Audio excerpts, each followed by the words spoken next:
Les ablutions, c'est un acte d'adoration que nous, en tant que musulmans, nous accomplissons chaque jour.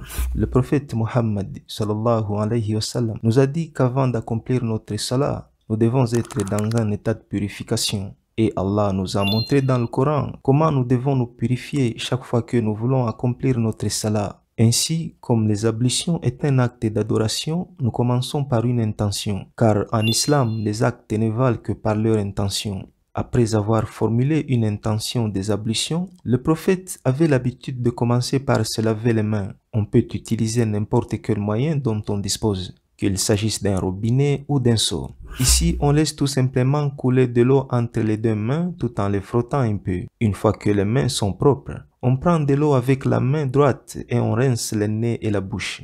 Ici, on fait tourner l'eau dans la bouche, puis on la recrache. Et puis, il y a un acte d'inhaler légèrement l'eau dans le nez, puis de la faire sortir en utilisant la main gauche. Après avoir fait cela, on se lave le visage. On met de l'eau dans les deux mains, puis on la porte au visage. Quand on parle du visage, c'est à partir de l'endroit où commencent les cheveux jusqu'au bas du menton et entre les deux oreilles.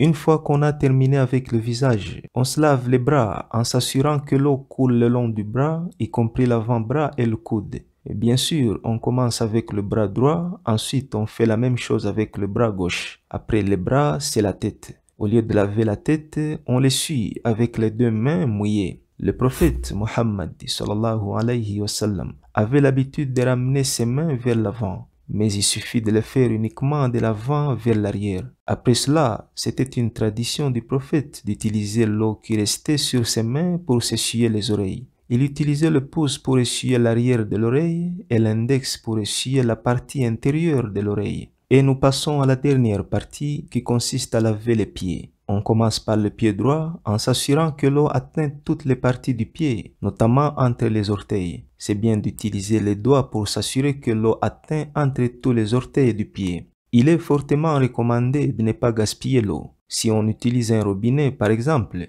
on n'ouvre pas le robinet au maximum. L'islam interdit fortement le gaspillage dans tous les domaines de la vie.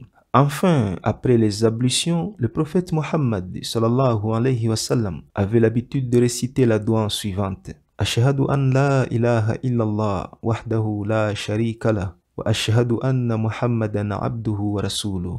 Allahumma ja'alni minat tawwabin wa ja'alni minal mutatahhirin.